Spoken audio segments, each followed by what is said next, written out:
आप तो माशाल्लाह एक सेलिब्रिटी हैं। आज तक किसी गाड़ियों के कारोबार वाले बंदे को इस तरह सेलिब्रिटी नहीं बनते हुए देखा माशाल्लाह। सर ये आपकी ज़रा नवाजी, मैं तो सेलिब्रिटी नहीं समझता। और दूसरी बात ये बड़ी कन्फ्यूजन होती है, हमारा कारोबार गाड़ियों का है नहीं। अक्सर लोग कहते हैं कि शायद पाक बिल कोई शोरूम है और आप गाड़ियाँ लेते बेचते हैं। तो हम basically we are a platform जहाँ पे लोग गाड़ी लगा सकते हैं अगर आपने लगानी है और कोई और ख़रीद रहा है। सो इट्स जिसे कहते हैं ना कस्टमर टू कस्टमर इंटरेक्शन है, और हम एक सर्विस प्रोवाइडर हैं, लीड जनरेशन मीडियम है। तो और उसमें फिर हम ऐसा ऐसा कोशिश करते हैं कि लोगों की ज़िंदगी को बेहतर बनाएं।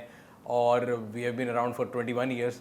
तो 21 साल से लोगों की ज़िंदगी आसानी बना रहे हैं, इसलिए उनके प्यार मोहब्बत है जिसकी वजह से लोग प्यार करते हैं। पाकिस्तान में गाड़ी जो है आम आदमी की पहुंच से दिन ब दिन बाहर होती जा रही है, क्या वजह? सर उसकी सबसे बड़ी वजह ये है कि गाड़ी हो या कोई भी चीज़ हो, हम लोग कमाते रुपीज़ में और खर्चते डॉलर्स में। सो गाड़ी है या कोई भी आइटम हम यूज़ करते हैं, कोई भी अशिया हैं, कपड़े पहनते हैं, ज़्यादातर चीज़ें इंपोर्ट होती हैं। सो गाड़ियों का भी मेजर चंक है जो इंपोर्ट हो रहा है, उसके जो पार्ट्स हैं जिसको CKD किट बोलते हैं।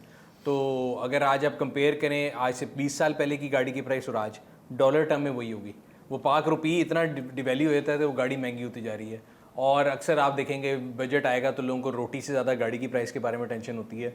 और अनफॉर्चुनेटली मैं हमेशा कहता हूँ मैंने तो कोई इलेक्शन नहीं लड़ना, तो मैं सीधी बात करता हूँ लोगों से कि मतलब एक जो आम वाइट कॉलर बंदा है ना, वो 0 मीटर गाड़ी नहीं खरीद सकता। टोयोटा क्रॉस ने भी जो कीमतें कम की हैं, तो क्या बाकी दूसरी गाड़ियों की भी कीमतें कम होने के कोई इम्कान है? बिल्कुल है। देखिए सप्लाई डिमांड की स्टोरी है। अगर आप आज से 2 साल पहले चले जाएँ तो यहाँ पे ऑन होता था मार्केट में और लोग 8-8 महीने वेट करते थे। और मैं तभी सबसे ये कहता था कि गाड़ी के अंदर कोई वेंटिलेटर नहीं लगा हुआ, वेट कर लें। अगर आप पावर शिफ्ट कस्टमर की तरफ ले आएंगे तो मैन्युफैक्चर के पास कोई पावर नहीं रहेगी। आप 2 साल के अंदर देखें तमाम गाड़ियाँ आपको आज हाजिर मिल जाती हैं। अब डिफरेंट कंपनियाँ डिफरेंट डीलें दे रही हैं। क्रॉस ने प्राइस कम की है, डिफरेंट कंपनियाँ आपको 1.5 साल की किस्तें दे रही हैं बगैर इंटरेस्ट के। तो मार्केट में जो पावर शिफ्ट है या सप्लाई डिमांड का गैप है वो ख़त्म हो चुका है। अब डिमांड कम है, सप्लाई ज़्यादा है, और 13 कंपनी है वो कम्पीट कर रही हैं। तो आई थिंक येस डिफरेंट डीलें आपको और भी देखने को मिलेंगी भी मार्केट में। यानी ये जो इतनी कंपनियां, इतने ब्रांड्स आ गए हैं, इसका पाकिस्तानी जो कस्टमर है उनको फ़ायदा होगा? बिल्कुल फ़ायदा भट्टी साहब। देखिए हमने अपनी ज़िंदगी में ऐसी गाड़ियाँ ख़रीदी हैं जिसके अंदर सीट बेल्ट भी आप खुद लगवाते थे, जिसके अंदर लेफ़्ट साइड का शीशा भी आप खुद लगवाते थे, एयर बैग तो ना होने की बात थी। वहाँ से स्टार्ट करके जब 2 या 3 कंपनियाँ थी, आज 13 कंपनियाँ हैं। कंपटीशन की वजह से पैनोरामिक सनरूफ आप समझ लें तकरीबन स्टैंडर्ड हो गया है, डुअल एयर बैग स्टैंडर्ड हो गए हैं। सो कंपटीशन का फ़ायदा ये हुआ है कि आपको ऑप्शन जो पहले ऐशी के नाम पे दी जाती थी वो अब बेयर मिनिमम नेसेसिटी है।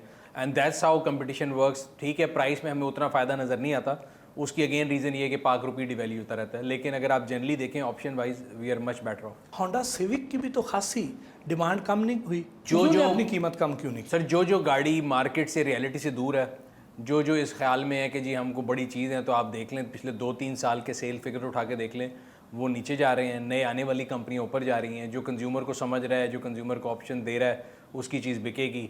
जो अपने जोन में रहेगा कि मैं कोई बड़ी चीज़ हूँ, देखें इस दुनिया में बड़ी बड़ी चीज़ें आई, बड़ी बड़ी चीज़ें चली गई।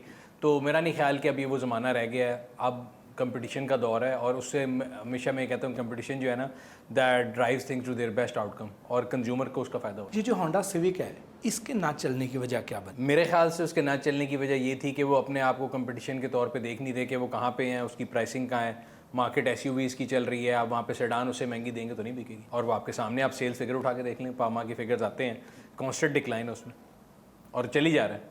आप तो माशाल्लाह गाड़ियों का एक चलता फिरता विकीपीडिया है, ये शौक कैसे पैदा हुआ? गाड़ियों को शौक साहब, मुझे हमेशा मैं कहता हूँ कि इंसान ना कहीं ना कहीं से इनहेरिट करते हैं शौक। मैंने अपने वाले साहब से गाड़ी का शौक जो है ना इनहेरिट किया, और मुझे अभी भी याद है जब हम छोटे होते थे तो वो एक ही गाड़ी 3-4 डिफरेंट कलर्स में रखते होते थे। उनको शौक था अगर मतलब एक और रखी है तो वो लाल में भी है, वाइट में भी है, ब्लू में भी है, सिविक रखी, तो जिस भी गाड़ियाँ थी। और वो ज़माने में गाड़ी इंपोर्ट करते होते तो उनको बड़ा शौक था। तो आई थिंक मुझे वहाँ से इनहेरिट हुआ, और फिर हर लड़के को होता है गाड़ी का शौक। मैं लकी इस तरह हूँ कि वो शौक ही प्रोफेशन बन गया। बड़े कम खुश नसीब लोगों के साथ ऐसे होता है कि जो उनका पैशन होता है, जो शौक होता है, वही उनका सोर्स ऑफ अर्निंग बन जाए। बिल्कुल बिल्कुल सर, मैं कह रहा हूँ आई कांट थैंक इनफ, मतलब अल्लाह का जितना शुक्र अदा करूँ काम है। बिकॉज मैं कई लोगों को देखता हूँ वो लोग पैसे तो कमा रहे होते हैं, बट वो रात को जब घर जाते हैं वो थके मरे होते हैं, उनसे कोई बात करो काम के बारे में तो उनको टेंशन रहती है। मैं 24 घंटे जो काम करता हूँ, मैं सुबह उठने से लेकर रात तक जो पूरा दिन गुजारता हूँ वो गाड़ियों के साथ है। सुबह उठ के गाड़ी धो के दफ्तर आनी है, फिर दोपहर पूरा दिन गाड़ियों के रिव्यू बनाने हैं, फिर दोपहर में गाड़ियों के बारे में जो हमारी वेबसाइट है उसकी डिस्कशन करनी है, शाम को फिर वर्कशॉप जाना है। So my whole life revolves around cars. इतनी बड़ी सेलिब्रिटी हो, एक मालदार तरीन शख्स हो, और वो सुबह उठ के अपनी गाड़ियाँ खुद धो रहा हो। बट मैं फिर क्लियर कर रहा हूँ, मैं कोई सेलिब्रिटी नहीं हूँ, मैं आम आदमी हूँ। और यही वजह है कि लोग हमसे मोहब्बत करते हैं, बिकॉज उनको नज़र आता है कि एक तो विद इन रीच है। सेलिब्रिटी वो होता है जिसको आप देखते हैं कि जी आपने मूवी में देखा और वो उसके एक स्टार पावर होती है, आपको एक जोम वो जो है उसके एक ऑरा होता है, उसके बिल्ड के आप उस तक पहुँच नहीं सकते होते। बाकी अगेन जैसे मैंने आपको बताया कि पैशन की बात है, मैं गाड़ी को एज ए ह्यूमन लेता हूँ, कोई भी गाड़ी।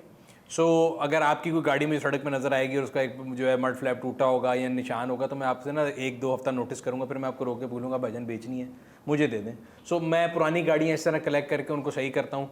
और सुबह का जो टाइम है ना, वो समझ लें कि मेरा एक थेरेपी टाइम है कि मैं गाड़ियों के साथ एटलीस्ट एवरी डे 2 से 3 घंटे में गाड़ियाँ धोता हूँ खुद धोते हैं। तो हर अगले रोज़ की थी 5-6-7 रोटेशन में, फिर अगले दिन कोई और धो ली, फिर और धो ली।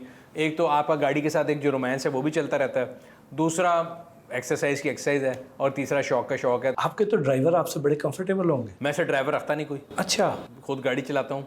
और घर में जो बाकी ड्राइवर हैं वो बड़े खुश रहते हैं कि पागल है, वो सवेरे उठता खुद ही लगा रहता है तो वो उनको फ़ायदा रहता है, लेकिन एक तरह से उनको नुकसान भी रहता है, बिकॉज वो जिसकी गाड़ी चलाते हैं वो बाहर रेस होता रहता है कि वो गाड़ी साफ़ है तो तेरी वाली क्यों नहीं तो वो उससे परेशान रहते हैं। यानी आप ड्राइवर से ज़्यादा अच्छी गाड़ी चमकाते हैं। सर ये गारंटी, आप कभी चैलेंज करके देखिए। अच्छा, अब ज़रा बचपन की यादें ताज़ा करते हैं। बचपन कहाँ गुजरा, कैसा गुजरा? बचपन सर लाहौर में गुजरा, और अल्हम्दुलिल्लाह बड़ा बेहतरीन गुजरा। ज़्यादातर टाइम मॉल टाउन में गुजरा, बिकॉज स्कूल ट्यूशन सब मॉल टाउन में थी, तो मॉल टाउन की गली गली से वाकिफ़ हैं। और लाहौर के जितने पुराने इलाके हैं, बिकॉज मैं लाहौर की जंपल हूँ, तो मतलब अब तो लाहौर बहुत बढ़ गया है। बट मैं अगेन हमेशा से बात करता हूँ, कोई बंदा बाहर से लाहौर से टूरिस्ट आया लाहौर के लिए, तो लाहौर के खाने, लाहौर की जगहें, वो सारी ज़बानी याद हैं। उसके बाद गवर्नमेंट कॉलेज जाना हुआ, गवर्नमेंट कॉलेज की वजह से भी जितना वहाँ का अंदरून शहर का खाने थे वो सारे याद हो गए। इस तरह वो घूमते घूमते फिर एंड पे BSc के लिए लम्स गया, MBA भी लम्स से किया, तो घूमते घूमते लाहौर के डिफरेंट इलाकों में पहुंच गए हैं। बचपन में शरारती थे या खामोश तबा? सारे बहुत शरारती थे। हमारा जो स्कूल है वो भी जनरली ऐसा था कि बहुत ज़्यादा शरारती लोग सारे थे वहाँ पे। एक इंक्लूसिव किस्म का स्कूल था, और अब तो स्कूलों की रेस ही होती है कि जिसकी फ़ीस ज़्यादा होगी वो ज़्यादा अच्छी होगी। मैं स्कूल की एक दिन फ़ीस कैलकुलेट कर रहा था सर, मैं अपनी वालदा को तंग कर रहा था कि नर्सरी से लेके मैट्रिक तक की टोटल मेरी जो फ़ीस मिला के वो मेरा ख्याल है 12,000 रुपये बनती। मैं कही तुसी कहते बड़ा खर्चा कीता तो 12,000 रुपये में मैंने टोटल स्कूलिंग की है। तो हमारा स्कूल तो सर टाटो वाला था, 6ठी क्लास तक कोई अंग्रेज़ी नहीं थी, रियाजी पढ़ते थे, माशरती इल्म पढ़ते थे, इस्लामियात पढ़ते थे।